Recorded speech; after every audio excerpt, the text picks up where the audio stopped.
Attention Dub Nation! The buyout market has turned into a high-stakes chess match, and the Warriors are at a dangerous crossroads. We just lost Kyle Anderson to the Timberwolves, and the clock is ticking toward the March 1st deadline. With strict salary cap constraints and one roster spot left, the front office needs a masterstroke. Do we gamble on Lonzo Ball's talent, or hunt for a defensive grinder? Curry's prime demands precision. Greetings, basketball enthusiast and Warriors fan. If you, like me, are constantly analyzing the nuances of Steve Kerr's system, you know that the buyout market is where the final chess pieces are positioned before the playoff war begins. Let's get straight to the technical analysis. We had high expectations about Kyle Anderson potentially joining Golden State, as slow-mo embodies the basketball IQ our franchise values. However, the respected Shams Charania of ESPN confirmed that Anderson will sign with the Minnesota Timberwolves after his buyout from the Memphis Grizzlies.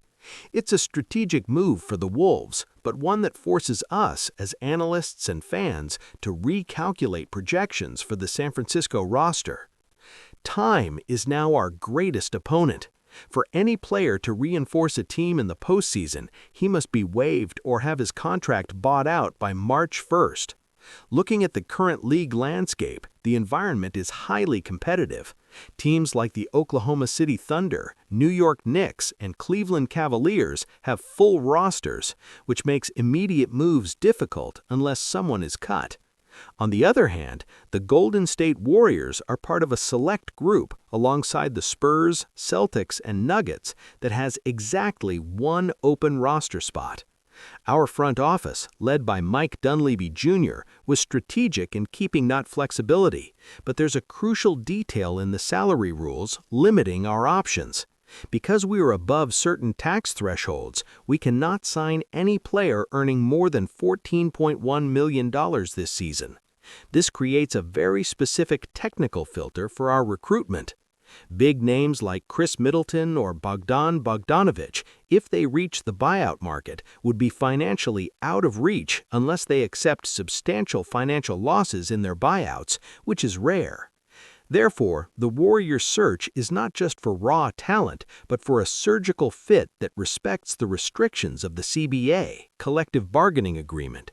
We need someone who understands the constant movement dynamics and spacing that Stephen Curry provides. The market is expected to heat up in the coming days, and roster management will be the difference between a solid campaign and an early exit. The board is set, and our 15th roster spot has never been more valuable. Speaking of concrete names, the biggest question mark hovering over Chase Setter is Lonzo Ball. The situation is suspenseful. After being involved in trades and ultimately waived by the Utah Jazz, Lonzo has become the primary target of our front office. Technically, he would fit like a glove in Kerr's read and react system, offering elite court vision and perimeter defense that would take a huge burden off Curry's shoulders. However, the recent silence in negotiations raises concern. Mark Stein suggested that hesitation may be linked to medical evaluations or the recent conversion of Pat Spencer's contract. As professionals, we understand that Lonzo's health is a calculated risk, but if the Warriors decide to pass on this opportunity, the focus must quickly shift to specialists like Haywood Highsmith or the versatile Chris Boucher, who bring the energy and length our frontcourt desperately needs. Meanwhile, the Western Conference chessboard continues to move, creating complex scenarios. We see the Dallas Mavericks in a curious position with Chris Middleton, leaving the veteran's future in his own hands. For us, Middleton would be a dream fit, but the salary cap reality is relentless. Since he earns above the $14.1 million limit, CBA rules prevent us from entering the race unless there is a drastic shift in his buyout numbers. The same applies to Bogdan Bogdanovic on the blue side of Los Angeles. With the Clippers focused on youth, Bogdanovic may look for a fresh start, and the possibility of a reunion with Nikola Jokic in Denver is a real threat to our competitiveness. What separates the Warriors from a deep playoff run this season is assertiveness in this final signing. We don't just need another name, but a player who understands that in Golden State, the ball never stops and the defense never rests. With the March 1 deadline suffocating the calendar, Mike Dunleavy Jr.'s management will be put to the test. If we can't land an immediate impact player like Anderson, the strategy may be to maintain flexibility and monitor who else becomes a late roster cut casualty on bloated teams. The NBA chess game does not forgive mistakes, and for a team chasing a title, every detail at the end of the bench can mean the difference between glory and an early vacation. Now, speaking from the heart, as someone who celebrates every Curry three and understands the weight of that golden jersey, losing Kyle Anderson to a direct rival like Minnesota hurts more than it seems. On paper, he was the textbook fit. You know that player who understands the flow of the offense, doesn't need the ball to be useful, and has long arms to disrupt passing lanes? That was him. Watching slow-mo head to his Wolves, who are already physically dominant, is a tough blow to our strategy of surrounding Steph with intelligent veterans. But honestly and realistically, what truly keeps me up at night isn't just who we lost, it's the silence surrounding Lonzo Ball. If the Warriors are slow cooking this decision, it's because the medical risk is real.